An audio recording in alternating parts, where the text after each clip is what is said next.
জেলেদের ধরা তরতাজা মাছ সরাসরি ভোক্তার পাতে তুলে দেওয়ার স্বপ্ন থেকে অনলাইনে মাছ বিক্রি শুরু করেন রাসেল।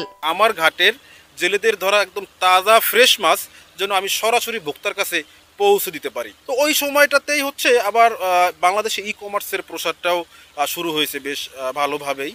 তো আমি ভাবলাম তাহলে মাছ নিয়ে ই কমার্স কেন নয়। অনার্স পাশ করে মাছ নিয়ে কাজ করায় অনেক উপহাসও সহ্য করতে হয়েছিল রাসেলকে, তবে সবার উপহাস সহ্য করে এখন তিনি সফল উদ্যোক্তা। প্রথম দিকে আসলে আমি অনেক মানুষের হাসির কারণ হয়েছি, কারণ আমি যখন অনার্স কমপ্লিট করে এসে এভাবে ক্যামেরা নিয়ে দৌড়াইতাম, মাছের ভিডিও করতাম কিংবা জেলেদের পিছু পিছু দৌড়াইতাম, তখন অনেকেই আশেপাশ থেকে অনেক ধরনের অনেকভাবেই আমাকে ট্রোল করতো।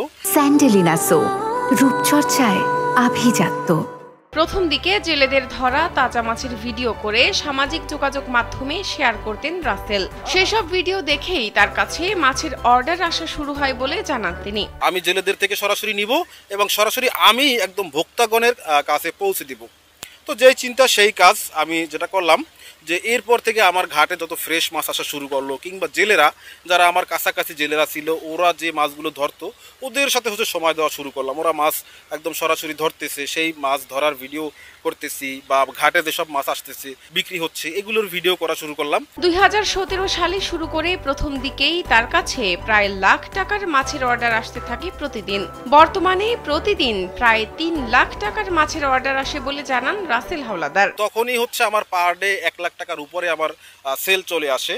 এবং যেহেতু এটা প্রায় 2017-18 দিকের কথা, অন এভারেজ পার ডে 20 থেকে 30টার মতো অর্ডার থাকে এবং প্রতিটা অর্ডারের এভারেজ ভ্যালু থাকে 10,000-এর আশেপাশে। এখানে দেখা গেছে প্রতিটা পার্সেলে অন এভারেজ 20 কেজির মতো মাছ থাকে। শুরুতে নিজ হাতে সব কাজ করলেও বর্তমানে তার অধীনে মোট 27 জন ব্যক্তি কর্মরত আছেন। ফিশ ভ্যালিতে বর্তমানে 22 জন এমপ্লয়ি আছে যারা স্যালারিড, আর আরো 5 জন আছে যারা মজুরি হিসেবে কাজ করে। তো 5 জন এবং 22 জন, টোটাল 27 জন ধরা যায়। পটুয়াখালীর মহিপুরের তরুণ উদ্যোক্তা রাসেল হাওলাদারের মাছের কদর এখন সারা দেশের মানুষের কাছে।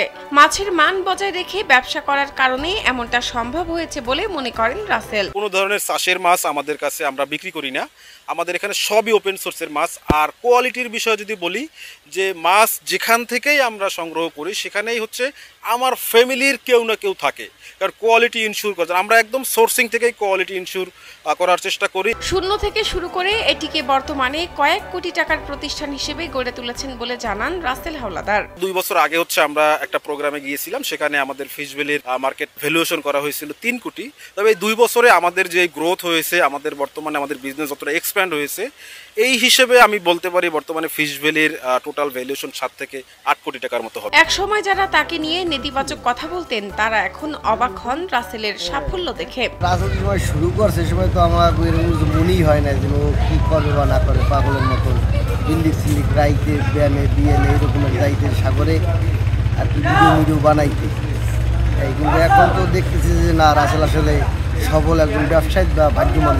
এখন রাসেলের স্বপ্ন তিনি একটি মাছের প্রসেসিং সেন্টার করবেন। বড় একটা মাছ প্রসেসিং সেন্টার করতে চাই। প্রথমত এটা প্রসেসিং সেন্টার হবে এবং সেখানে আমরা এই যে বিভিন্ন ধরনের সামুদ্রিক মাছ যেগুলো আমাদের হিউম্যান বডির জন্য, মানুষের জন্য দরকার, বাট আমরা সেগুলো মানুষের কাছে প্রপারলি পৌঁছতে পারতেছি না। সো আমি ওটা প্রসেসিং সেন্টার করতে, যেখানে মাছগুলোকে আমরা সুন্দর করে প্রসেস করে প্রতিটা মানুষের কাছে কিংবা দেশের মানুষের কাছে হাতে হাতে ধরে আমরা এটা পৌঁছে দিতে পারি। শাহনাজ পারভিন, কালবেলা।